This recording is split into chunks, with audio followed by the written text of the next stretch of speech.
Fala, meus amigos, estamos começando aqui mais um vídeo do canal, enquanto eu sigo aturando esse inferno insuportável aqui durante o dia, de noite, de madrugada, um inferno interminável, vou fazendo aquilo que não destruíram ainda, que são os vídeos do YouTube, tá? Hoje vamos continuar a refletir o tema de ontem, né, que é essa ideia nova aí que surgiu do exilionismo, tá, com aquela menina lá, a Bárbara, né, do Instagram. E aí falamos ontem um pouquinho sobre isso, discutimos aí algumas questões ligadas ao discurso dela e tal, e também aos aspectos pessoais e aos aspectos sociais da questão, certo? E hoje vamos ampliar mais um pouco isso aí, vamos ler aqui uma notícia rápida sobre o assunto, e aí comentar algumas coisas ali, porque tem gente já associando com o complexo de vira-lata e tudo mais. E aí, bom, o título é esse aí, tá? O exilionismo, o refugiado do Agamben, as subjetividades flexíveis e o homem complexo, beleza? Então essa reflexão eu vou fazer em conexão com o conceito de refugiado do Agamben, que está aqui nesse livro dele, tá? O Meio Sem Fim.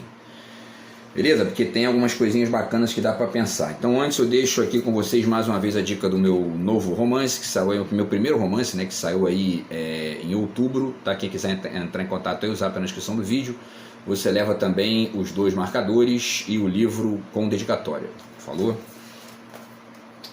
E anuncio também aqui, né, o meu livro de poemas, tá, que está comigo aí desde 2023.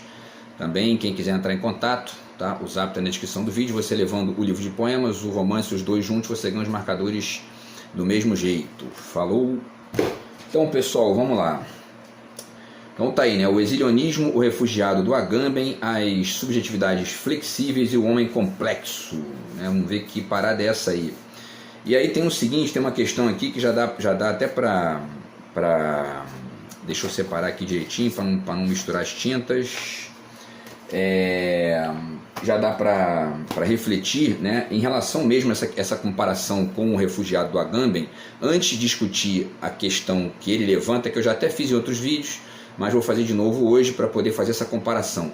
Mas já dá para dizer que existe uma certa diferença sutil no sentido comum, né, que a gente vê na ideia do exilado e na ideia do refugiado, né? Então eu até fiz um resuminho aqui para poder não atrasar, né? Então a diferença entre o exilado e o refugiado é que o exílio pode ser derivado da vontade, né? Ou seja, você pode se exilar porque você quer se exilar. O refugiado não, o refugiado está refugiado porque saiu contra a sua vontade do seu país, do seu território, enfim, do local lá onde morava, certo? Então essa é uma questão importante, é uma diferença importante, tá? E nós vamos ver aí o quanto que isso é relevante, certo? E aí vamos lá, antes ainda de falar aqui Bom, eu já vou ler direto a notícia e depois a gente passa para alguns elementos aqui, para um resumo de algumas ideias que eu tenho discutido nos vídeos dos últimos meses. E aí depois que eu fizer isso a gente vai para o texto Agamben para ponderar essas diferenças aí, tá? Então a notícia é do Diário Carioca, tá? E aí o exilionismo tá aqui, né? Influenciadora, né, tenta emplacar exilionismo e gera polêmica na internet. É o novo nome da síndrome do vira-latas, né, que é o complexo vira-latas do Nelson Rodrigues. Muita gente acusando aí ela e, enfim, acusando essa perspectiva aí de ser complexo de vira-lata, tá? E bom, e aí eles explicam, né, rapidinho, uma nova tendência controversa está ganhando força nas redes sociais. O exilionismo, liderado, ainda não se sabe se de maneira séria ou fictícia, pela influenciadora Bárbara Pyrrhus. O movimento reúne pessoas que afirmam se identificar com nacionalidades diferentes daquelas de seu país de origem. Contudo, a autenticidade dessas declarações tem sido questionada devido à natureza inusitada das afirmações, tá? E a menina então se diz a principal porta-voz do exilionismo. E aí já recebeu críticas aqui, né? Eu li ontem as críticas que ela disse lá que recebeu, enfim, as pessoas dizendo que ela é maluca, dizendo que, enfim, que é complexo de vira-lata, etc e tal. E aí ela disse, né, nas redes sociais: eu não escolhi ser exilionista, mas tenho orgulho de ser. Ela se declara americana, né? Eu já falei disso ontem também, tá? Quem quiser ver o vídeo de ontem vale a pena para poder dialogar com esse aqui. apesar de ter nascido no Brasil. No entanto, a veracidade de suas afirmações tem sido alvo de debates acalorados na internet. E aí eles explicam o que é o termo, né? O termo exilionista é usado para descrever indivíduos que alegam sentir-se exilados em seu próprio país de nascimento. Essas pessoas afirmam ter uma nacionalidade real diferente da sua nacionalidade legal. Por exemplo, um brasileiro que se identifica como francês ou um argentino que se identifica japonês. Aqui já dá para fazer uma distinção, por exemplo, com a frase do Ailton Krenak, aqui, né? Tá aqui nesse livro aqui, A Vida Não é Útil. Ele afirma aqui o seguinte, na página 77, 78, ele diz, né? A verdade é que vivemos encurralados e refugiados no nosso próprio território há muito tempo, numa reserva de 4.000 hectares, que deveria ser muito maior se a justiça fosse feita. E esse confinamento involuntário nos deu resiliência, nos fez mais resistentes, né? Então, quer dizer, esse caráter involuntário do refúgio, né? Que, agora, essa visão do Krenak, né? Essa ponderação dele aqui, está conectada com um caráter de refugiado dentro da própria terra, né? O que é talvez aí radicalmente diferente talvez até aí, vai saber se é pior ou não, né, do que o refugiado lá palestino, por exemplo, que é, enfim, né, que é redirecionado à força para outros países.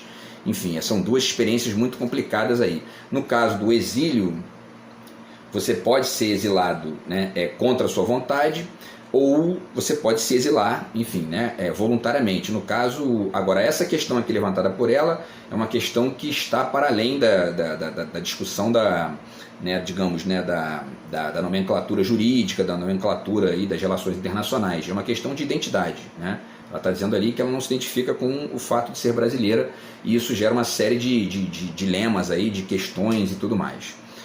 Bom, e aí a matéria continua, né, que a Pyrrhus explica em um de seus vídeos. Ela diz, a minha nacionalidade real, por exemplo, é americana, né? Mas existem exilionistas que são franceses, ingleses e até africanos. Ela enfatiza que o movimento não é uma bagunça, mas sim uma forma de identidade. Uma outra coisa que eu acho importante dizer, que eu vou desenvolver até o final do vídeo, mas já dá para adiantar, que na verdade, se existe uma relação mais ampla, né, enfim, né, com essa vivência, que é uma vivência de multiplicidade, com unidade, etc. e tal, ela está na complexidade. Se existe digamos, um real complexo, ele está na complexidade, com perdão da redundância, né? Porque senão você acaba afirmando uma coisa na vida pessoal e na sua vida coletiva, na sua vida política, na sua vida, enfim, né, social, você acaba esbarrando com questões que, enfim, que acabam gerando problema aí. Por exemplo, a questão da língua, né? Para ficar só no básico, né? A questão da língua, a gente podia discutir aqui uma série de outras questões ligadas à percepção ideológica do país, da história do país. Vamos falar um pouquinho sobre tudo isso também, né? E aí ela continua, está dizendo que o movimento tem, quer dizer, a reportagem, né? O movimento tem enfrentado críticas significativas. Muitos questionam a legitimidade do exilionismo, argumentando que se trata de uma forma de apropriação cultural ou simplesmente de uma busca por atenção nas redes sociais, né? E existe uma parcela realmente disso, né? Quer dizer, se você fica só nesse aspecto pessoal e não considera os aspectos coletivos, você cai numa lógica de apropriação cultural que é a mesma dos neoliberais, a mesmíssima dos neoliberais, que se afirmam, né, individualistas, a vida é isso, self-made man, individualismo, grana e só. E aí, só que a vida é muito maior do que isso, a gente está o tempo todo esbarrando com questões sociais, culturais, históricas, políticas e etc e tal, né? Então, quer dizer, isso aqui, eu falei ontem, inclusive, né, isso é uma forma de ingenuidade líquida e, de certa forma, facilmente apropriável pelos movimentos neoliberais, inclusive os movimentos neoliberais identitários, né, que eu também já fiz vídeo aqui sobre isso. Eles confundem ali, enfim, nessa lógica do plural com a lógica do, enfim, né, e começam a ignorar a existência do local. Tudo isso é inevitável você esbarrar com isso, né? Bom, e por último, pessoal, tá aqui o último parágrafo, tá? O exilionismo levanta questões complexas sobre identidade nacional e cultural, enquanto seus adeptos argumentam que se trata de uma forma legítima de expressão pessoal. E de fato, né, no nível pessoal isso é legítimo. críticos apontam para os perigos de relativizar conceitos fundamentais de cidadania e pertencimento nacional. Também é fato. Então, como é que a gente faz para equacionar essas duas coisas, né? Esse é o dilema dessa questão aqui. Então, eu vou tentar contribuir aqui com esse debate, né? Com essa reflexão aqui do vídeo de hoje. Então, vamos lá. Primeiro, antes de chegar no texto do Agamben, tá? Vamos fazer um roteirinho rápido aqui, tá? de temas, né? Que a gente já discutiu aqui em outros vídeos, mas bem rápido, só para poder desenhar aqui digamos, né? Uma curva para poder fazer essa comparação dessa ideia de exilionismo com a ideia de refugiado do Agamben e ponderar ali os problemas e as semelhanças. Tá? Então, já falei aqui da identidade cultural, né? Esse livro aqui do Stuart Hall, tá? E aí, ao mesmo tempo em que ele afirma que essas perspectivas, enfim, né, culturalistas e neo-identitárias, etc. e tal, acabam enxergando a nação muito mais pela via da identificação do que pela via da política no sentido mais amplo, tá?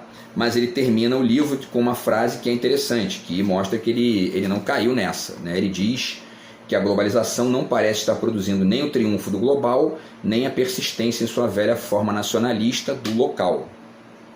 E esse tipo de proposta é um retrato típico disso aqui, né?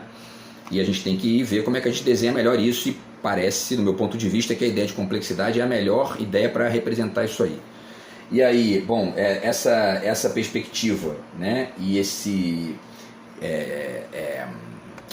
fato de que a globalização hoje convive com as vivências nacionais, quer dizer, o local convive com o global e vice-versa, e tem os conflitos e os confrontos e as articulações e tudo mais. Isso tem, né, uma parcela significativa das pessoas vê isso pela lógica da quebra de fronteiras, que é uma discussão muito ampla aí na arte, também na galera do culturalismo e tal, e também no pessoal das identidades, né? Já falei também aqui de um texto do Lorenzo Mami, que ele fala da questão das bordas, que ajuda a pensar isso aí bem, e ele tem uma ideia de zigue-zague aqui que é bem interessante, que ajuda a não cair nesses simplismos nem de um lado nem de outro, da complexidade, tá? E aí, o que mais? E aí tudo isso, enfim, é evidente nessas ideias que ficaram muito em voga aí, né? Muito famosas, estão famosas até hoje, né? Mas ficaram muito em voga ali na década de 90, nos anos 2000, a modernidade líquida, por exemplo, do Bauman, acabou o Estado-nação, não existe mais isso, e aí isso gerou um monte de alienação, né? Essa ideia aqui do Sloterdijk, no mesmo barco, ele afirma a mesma coisa aqui, né? Os participantes do novo jogo mundial não se definem mais através de pátria. É típico, né? Essa postura aí, esse posicionamento de dizer que eu não sou mais brasileiro, eu sou americano e ponto, é típico disso aqui, né?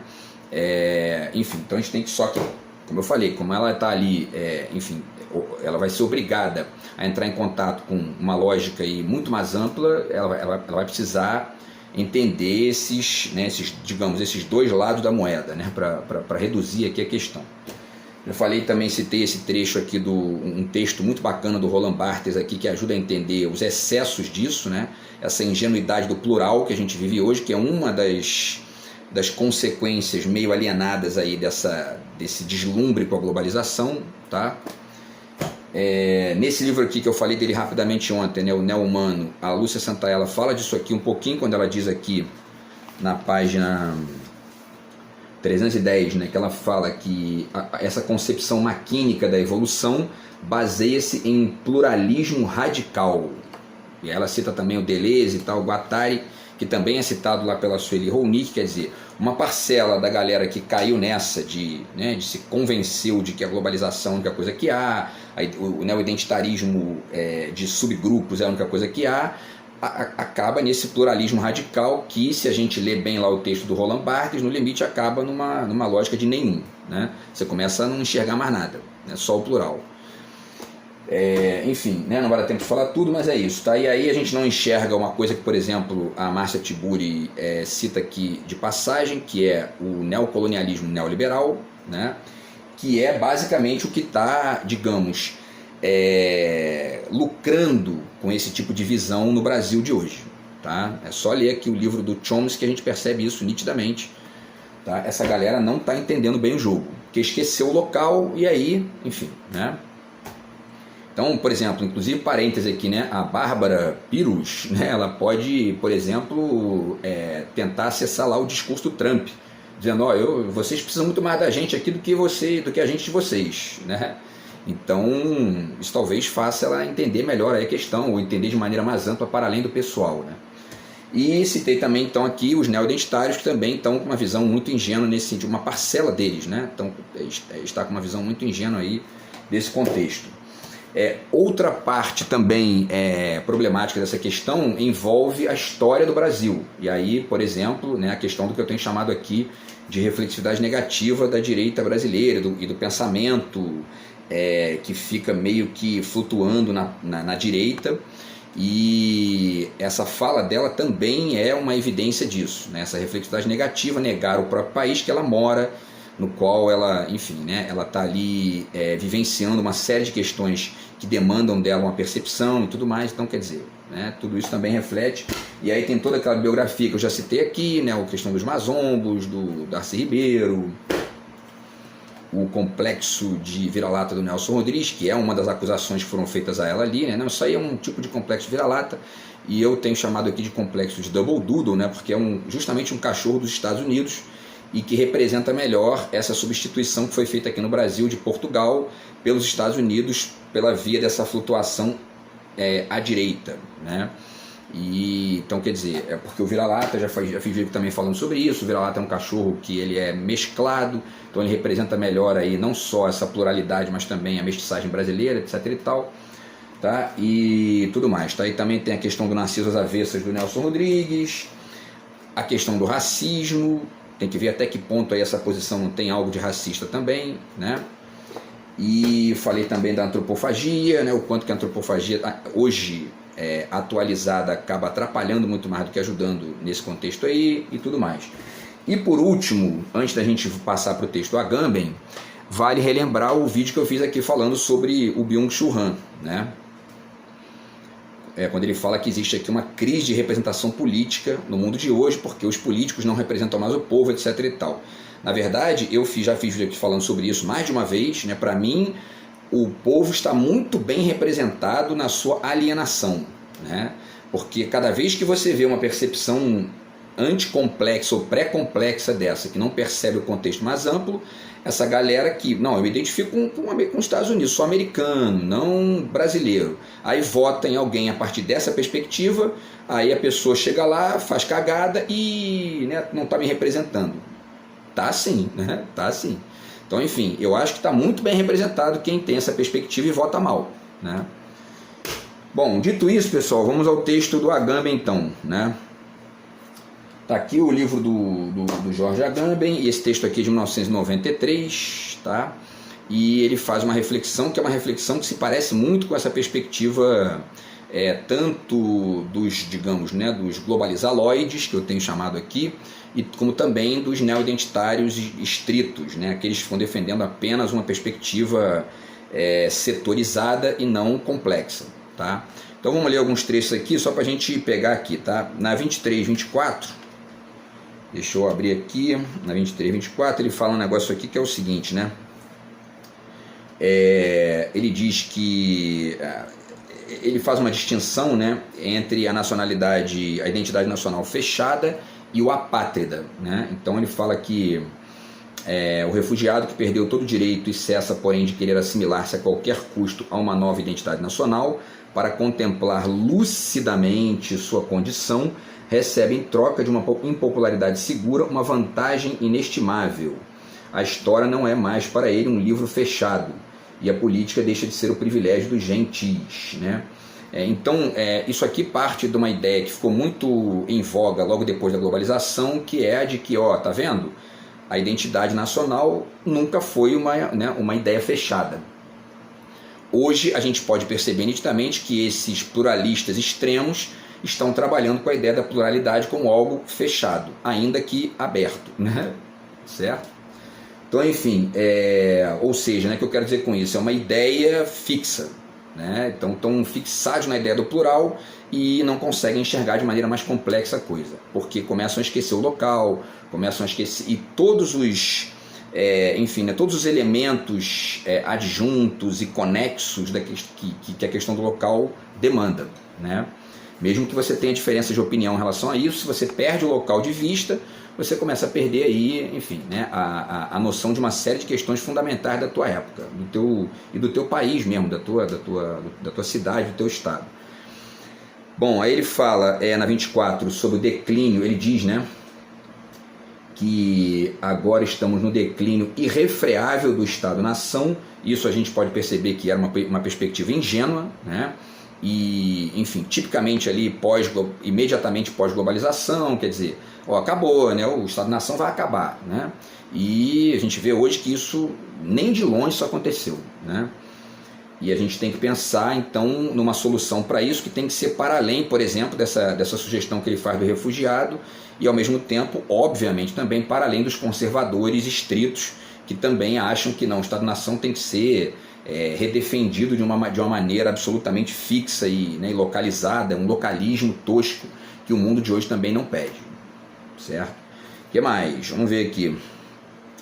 E aí ele fala de uma questão aqui, né, que é bem interessante, que ele diz então que a gente precisa decidir abandonar sem reservas os conceitos fundamentais com os quais até o momento representamos os sujeitos do político, o homem e o cidadão com seus direitos, mas também o povo soberano, o trabalhador, etc., e a reconstruir nossa filosofia política a partir dessa figura, dessa única figura. Que figura é essa? O refugiado.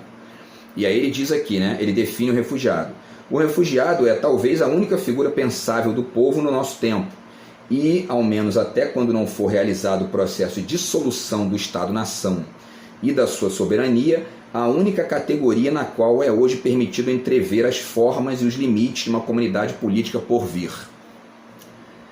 Naquele momento já não fazia sentido, porque o Estado-nação não tinha acabado, continuou não acabando e não acabou até hoje e não vai acabar tão cedo, né? Se é que um dia vai acabar. E se acabar um dia, provavelmente vai ser substituída por uma outra forma de acordo local, que vai ser inevitavelmente mesclada com articulações com o estrangeiro, né, com o plural, etc. e tal, mas essas duas formas não vão acabar, né? Não tem condição de acabar com isso, né?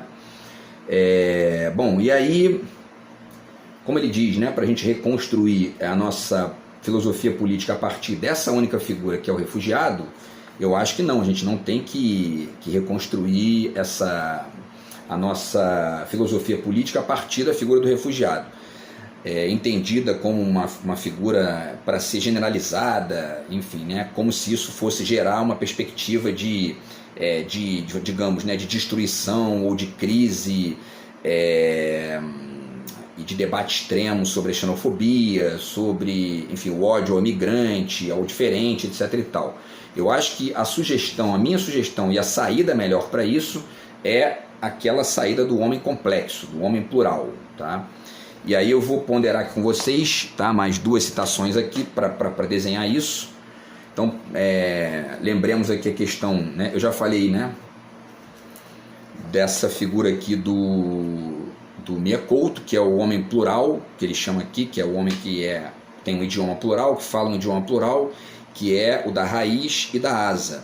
E aí, nessa perspectiva aqui, já dá para dizer que a Bárbara Pyrrhus, né, ela está muito mais na asa do que na raiz. Ela está, digamos, né, tá ali, enfim, né, sambou ali para um lado da complexidade e começou a ignorar o outro.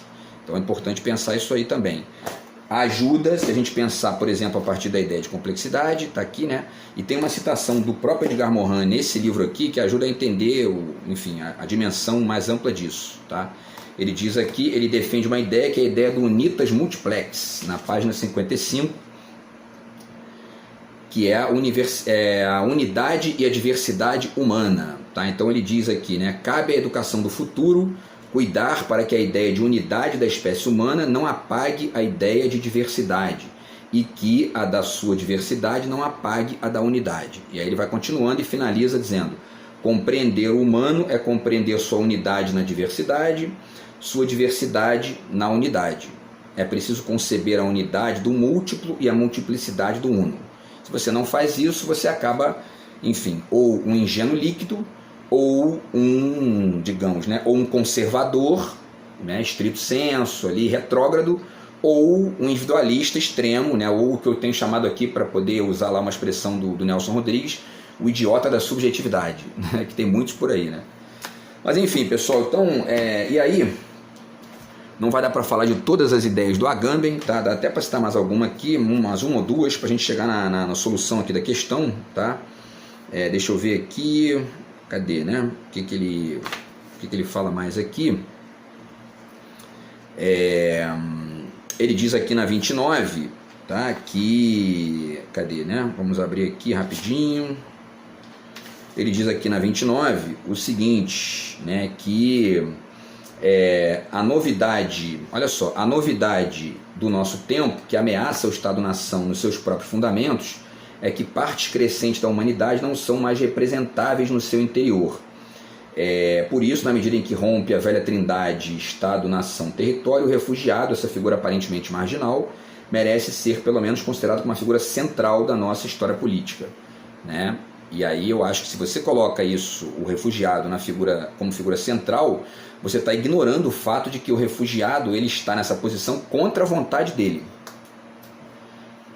E a questão da Palestina mostra isso de maneira clara, evidente, e a fala do Ailton Krenak também, numa perspectiva sutilmente diferente dos palestinos, mas da mesma radicalidade, né? E ao mesmo tempo essa questão de exilionista também denota que isso é um problema, porque, né, ele diz aqui, né, que partes crescentes da humanidade não são mais representáveis no seu interior. Voltemos à questão do Byung-Chul Han.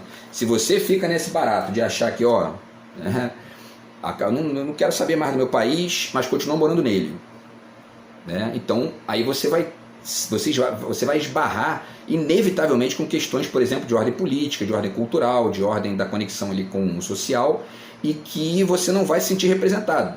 Se você não desenhar isso de maneira mais ampla para criar um diálogo entre a sua perspectiva pessoal e o contexto histórico, social, político, etc., você vai ficar o tempo todo nessa sensação, que é a sensação que o brasileiro tem na maioria esmagadora dos casos, que é esse refugiado na própria terra do Agamben, do Krenak, mas só que com as especificidades de cada postura pré-complexa. É mais ou menos isso, né?